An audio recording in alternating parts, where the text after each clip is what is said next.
নয়াপল্টনে চলছে বিএনপির ৩ অঙ্গ সংগঠনের সমাবেশ, সভাস্থলে নেতা কর্মীদের ঢল। মুক্তি পেলেন জামায়াত নেতা এটিএম আজহারুল ইসলাম, ধন্যবাদ জানালেন জুলাই আন্দোলনের নায়কদের।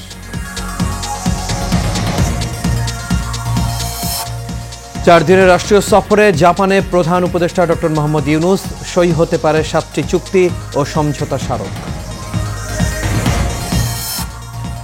এবং বিভিন্ন সীমান্ত দিয়ে ৮৫ জনকে পুশ ইন করেছে বিএসএফ, লালমনিরহাটে ৩৮ জনকে আটকে দিল বিজিবি ও গ্রামবাসী।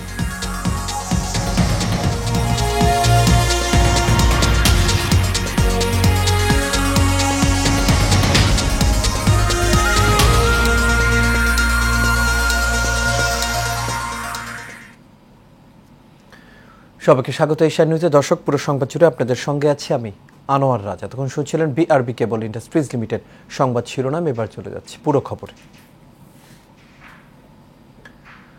রাজধানীর নয়াপল্টনে বিএনপির কেন্দ্রীয় কার্যালয়ে তারুণ্যের রাজনৈতিক অধিকার প্রতিষ্ঠার সমাবেশ করছে জাতীয়তাবাদী ছাত্রদল, যুবদল ও স্বেচ্ছাসেবক দল। সমাবেশে ঢাকা, সিলেট, ফরিদপুর ও ময়মনসিংহ থেকে লক্ষাধিক তরুণ যোগ দিয়েছেন। দুপুরে আয়োজিত এই সমাবেশে প্রধান অতিথি হিসেবে বক্তব্য রাখবেন বিএনপির ভারপ্রাপ্ত চেয়ারম্যান তারেক রহমান।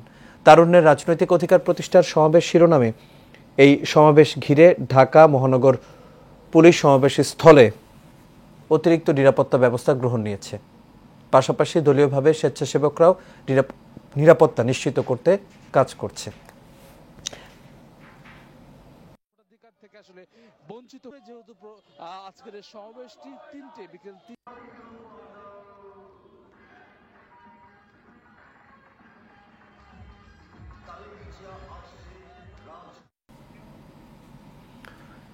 একাত্তরের মানবতা বিরোধী অপরাধের মামলায় মৃত্যুদণ্ড থেকে খালাস পাওয়া জামায়াত নেতা এটিএম আজহারুল ইসলাম মুক্তি পেয়েছেন। সকালে ঢাকা পিজি হাসপাতাল থেকে চিকিৎসাধীন অবস্থায় মুক্তি পান তিনি। এর আগে মঙ্গলবার সকালে এটিএম আজহারকে আন্তর্জাতিক অপরাধ ট্রাইব্যুনালের মৃত্যুদণ্ডের রায় বাতিল করে খালাসের রায় দেয় প্রধান বিচারপতির নেতৃত্বাধীন ৭ সদস্যের আপিল বিভাগ। কারাগার থেকে মুক্তি পেয়ে শাহবাগ মোড়ে জনসভায় যোগ দিয়েছেন তিনি।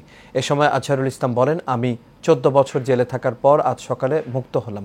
আমি এখন মুক্ত, আমি এখন স্বাধীন।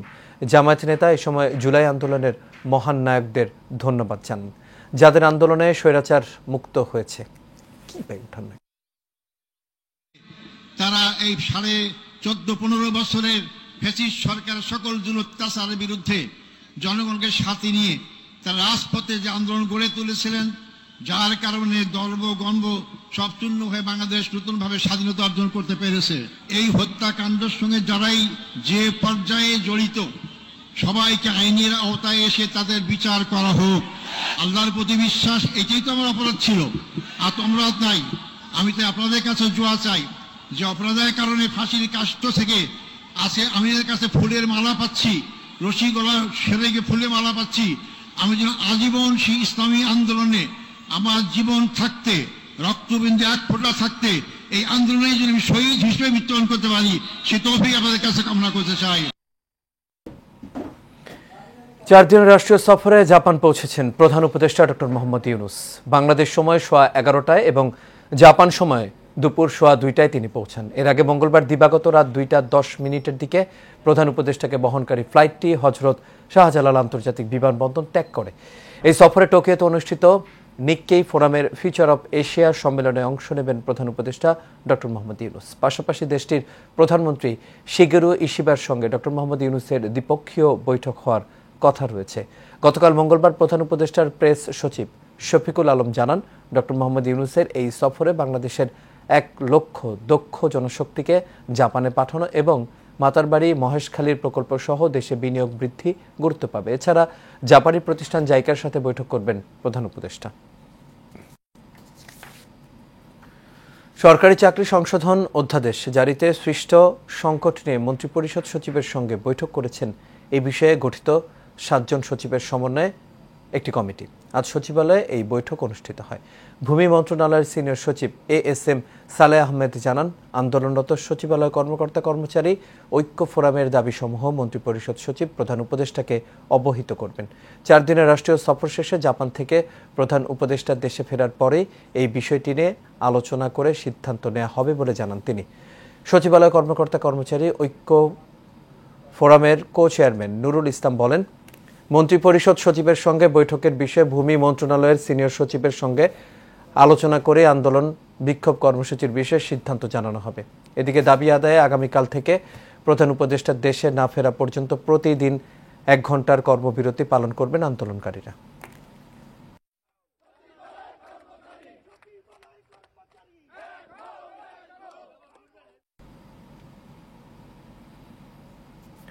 বিএনপি নেতা ইঞ্জিনিয়ার ইশরাক হোসেনের ঢাকা দক্ষিণ সিটি কর্পোরেশনের মেয়রের শপথ গ্রহণ ইস্যুতে বৃহস্পতিবার নির্বাচন কমিশন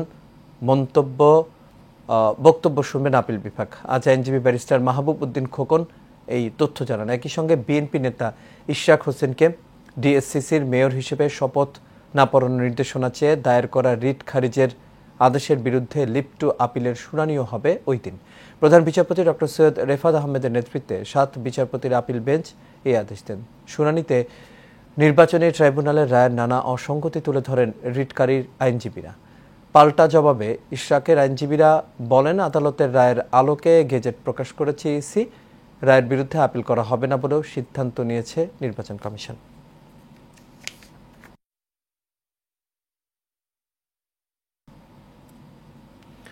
সিলেট, সুনামগঞ্জ ও চাঁপাইনবাবগঞ্জ সীমান্ত দিয়ে মোট 85 জনকে পুশ-ইন করেছে ভারতের সীমান্তরক্ষী বাহিনী BSF।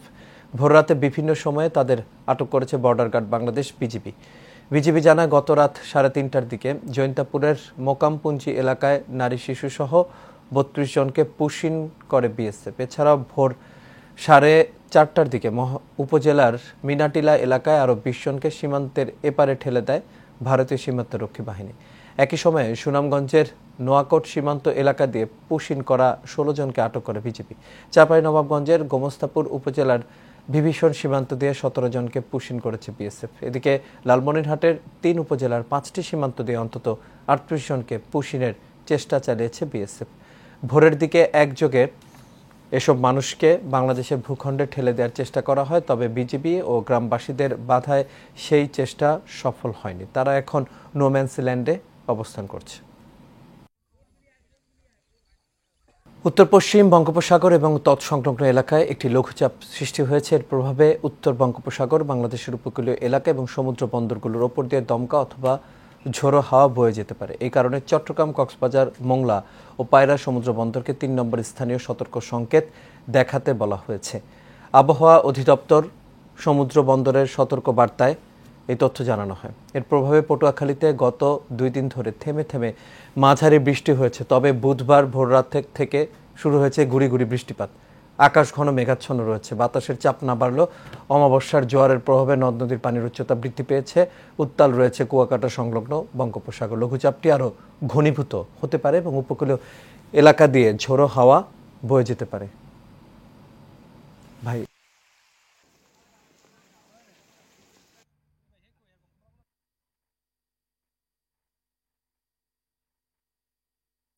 সুনামগঞ্জ থেকে আসা একটি পরিবহনের ট্রাভেল ব্যাগের মধ্য থেকে 100 কেজি গাঁজা এবং কয়েকটি বস্তা থেকে 5 বোতল ভারতীয় মদসহ 2 জনকে গ্রেপ্তার করেছে মাদকদ্রব্য নিয়ন্ত্রণ অধিদপ্তর, ঢাকা মেট্রো উত্তর। গতকাল রাজধানীর তেজগাঁ মাদকদ্রব্য নিয়ন্ত্রণ অধিদপ্তর উত্তর কার্যালয়ে এক সংবাদ সম্মেলনে এসব কথা জানান মাদকদ্রব্য নিয়ন্ত্রণ অধিদপ্তরের অতিরিক্ত পরিচালক AKM শওকত। এ সময় তিনি জানান, গোপন সংবাদের ভিত্তিতে উপপরিচালক শামীম আহমেদ এবং সহকারী পরিচালক মেহেদী হাসানের নেতৃত্বে অভিযান চালিয়ে মাদক ব্যবসার সাথে জড়িতদের গ্রেপ্তার করা হয়।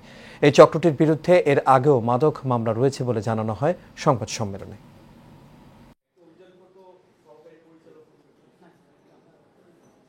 আজকে যে চালান সরবরাহ করছে আপনারা দেখেছেন যে বড় চালান, এরা হচ্ছে আপনার এই মাদকটা আপনার হচ্ছে নিজেরাই ক্যারি করে নিয়ে আসছিল নিজেদের তত্ত্বাবধানে। তো 4 মাসের যেটা আমাদের ছিল তথ্য ছিল, আমরা প্রায় 200-র মতো মামলা আছে এই জায়গাতে, মোবাইল কোর্ট সহ।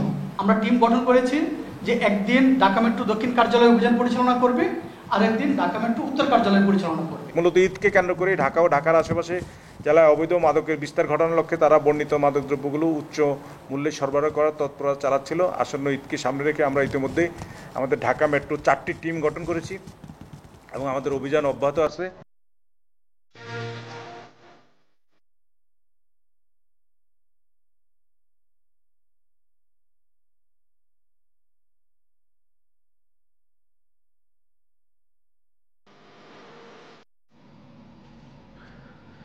এবার কোরবানির পশুর খবর।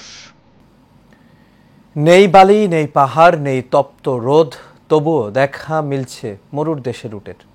চমকে যাওয়ার মতো হলেও বাংলাদেশে যশোরের শার্শায় গড়ে উঠেছে উটের খামার। সৌদি আরব থেকে আনা বিশাল দেহের 7টি উট নজর কেড়েছে সবার। সেলিম আহমেদের রিপোর্ট, জানাচ্ছেন রাশেদ আকন।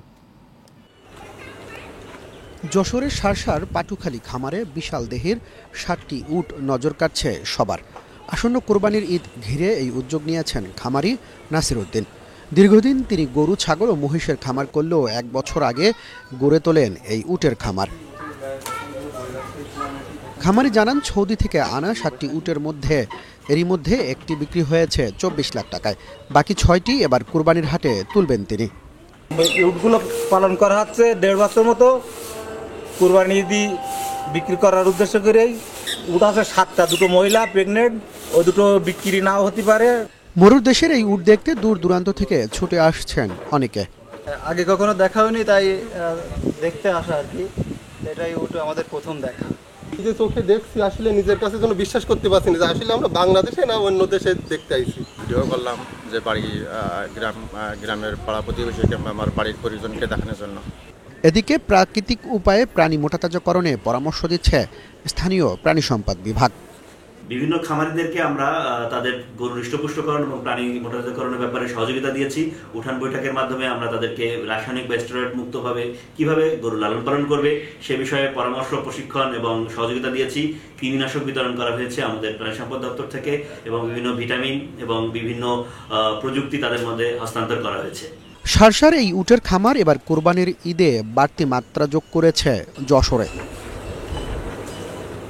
Rashed Akon, Asian television.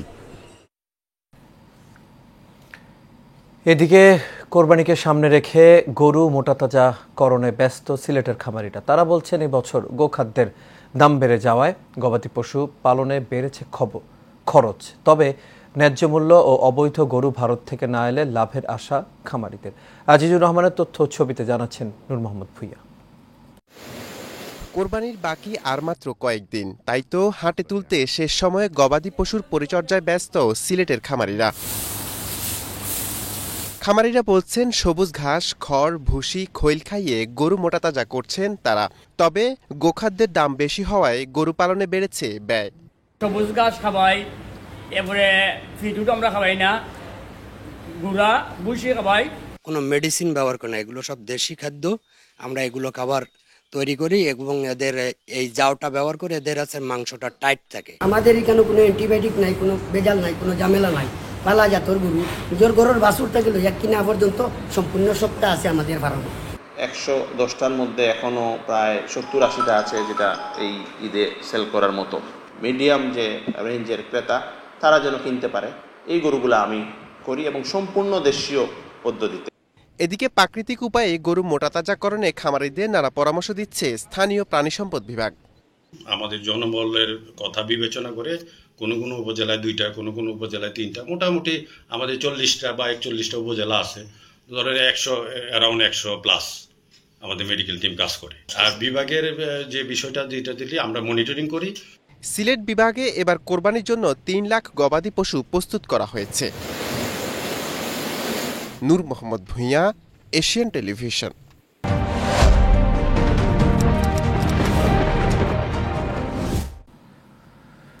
এবার প্রবাস সংবাদ। ফ্রান্সে বসবাসরত 1 লাখেরও বেশি বাংলাদেশি শুধু চাকরি নয়, নানা উদ্যোগে নিজেদের কর্মসংস্থান করেছেন। এর ফলে এখানকার যারা বাংলাদেশি আছেন তারা পাচ্ছে কাজের সুযোগ। ফ্রান্সের বসবাসরত বাংলাদেশিদের চাহিদা হলো পরিচ্ছন্ন, মানসম্পন্ন সেলুন।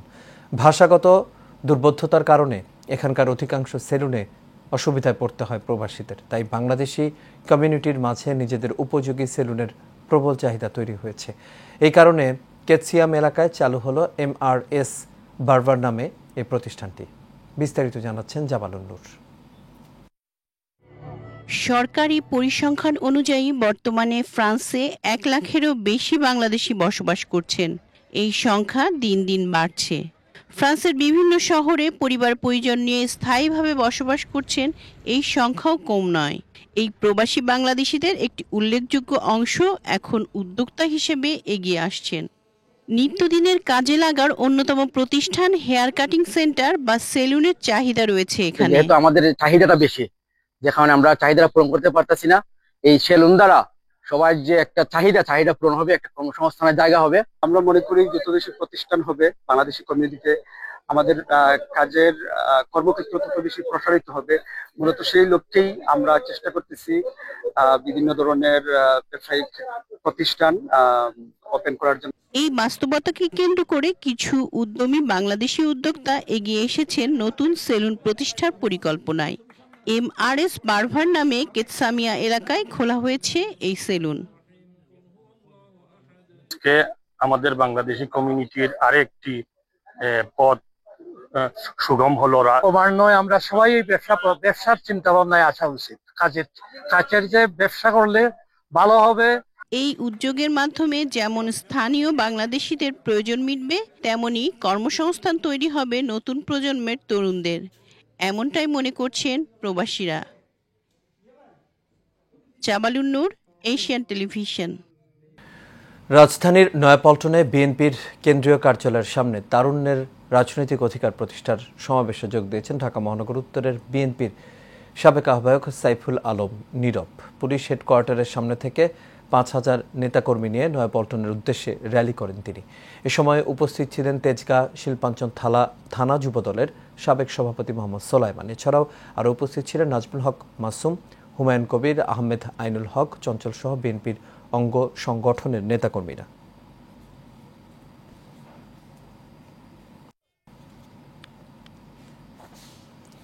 তেরোতম জাতীয় শিশু প্রতিযোগিতা আবৃত্তি, অভিনয়, সঙ্গীত, নৃত্যে বিজয়ী শিশু শিল্পীদের মাঝে প্রশংসাপত্র প্রদান করেছেন বাংলাদেশ জিয়া শিশু একাডেমির মহাপরিচালক এম হুমায়ুন কবির ও চিত্রনায়িকা রোজিনা। জমকালো অনুষ্ঠানের মধ্য দিয়ে শুরু হয় বাংলাদেশ জিয়া শিশু একাডেমি আয়োজিত শাপলাকুড়ি 2025। দীর্ঘ কয়েক বছর পর অনুষ্ঠানটি শুরু হয়, আবেগঘন হয়ে ওঠে পরিবেশ। আবৃত্তি, সঙ্গীত এবং নৃত্যে মেতেছিলেন আমন্ত্রিত অতিথিরা, আর অভিনয়ের মধ্যে ফুটিয়ে তোলা হয় পরিবেশের বিভিন্ন চিত্র। দেশের বিভিন্ন স্থান থেকে আগত শিশু শিল্পীদের চোখে মুখে ছিল আনন্দের আভা। আমি আমার নিজের প্রতিভাকে দেখাতে পারছি এবং তারাও খুব সুন্দর বিচার কার্যের মাধ্যমে প্রকাশ করছে যে কে ভালো বা কে খারাপ। এখানে এসে আমার এত সুন্দর লাগলো, ইভেন এত সুন্দর একটা পরিবেশ, আমি খুব মনোমুগ্ধকর। থ্যাংক ইউ, এত সুন্দর একটা পরিবেশ হয়েছে, সকলকে ধন্যবাদ। দেশের ইলেকট্রনিক্স বাজারে অভিনব এক উদ্যোগ নিয়েছে আরএফএল গ্রুপের অঙ্গ প্রতিষ্ঠান ভিশন। এয়ার কন্ডিশনার পণ্য নিয়ে ভোক্তা সন্তুষ্টি নিশ্চিত করতে মানিব্যাগ গ্যারান্টি অফার চালু করেছে প্রতিষ্ঠানটি। এই ক্যাম্পেইনের আওতায় গ্রাহক এসি ক্রয়ের 1 মাসের মধ্যে পণ্যে অসন্তুষ্ট হলে ক্রেতারা সম্পূর্ণ টাকা ফেরত পাবেন। বুধবার রাজধানী গুলশানের একটি হোটেলে আয়োজিত অনুষ্ঠানে ক্যাম্পেইনের আনুষ্ঠানিক উদ্বোধন করেন আরএফএল গ্রুপের ব্যবস্থাপনা পরিচালক RN পাল। অনুষ্ঠানে আরও উপস্থিত ছিলেন আরএফএল গ্রুপের প্রধান বিপণন কর্মকর্তা মোহাম্মদ আল্লামা মুর্শিদ মুনিম, কিশন এসির হেড অফ মার্কেটিং মোহিত চক্রবর্মী সহ কোম্পানির ঊর্ধ্বতন কর্মকর্তারা। আর এর সাথে শেষ করবে এশিয়ান নিউজ। তবে যাবার আগে বিআরবি কেবল ইন্ডাস্ট্রিজ লিমিটেড সংবাদ শিরোনামগুলো দেখে নেব দর্শক আরও একবার।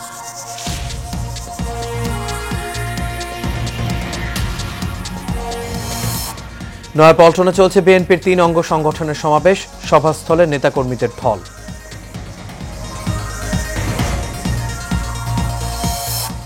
মুক্তি পেলেন জামায়াত নেতা এটিএম আজহারুল ইসলাম, ধন্যবাদ জানালেন জুলাই আন্দোলনের নায়কদের।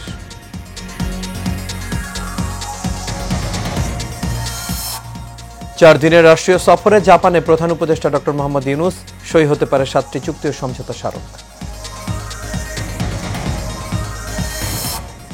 এবং বিভিন্ন সীমান্ত দিয়ে 85 জনকে পুশ-ইন করেছে বিএসএফ। লালমনিরহাটে 38 জনকে আটকে দিল বিজিবি ও গ্রামবাসী।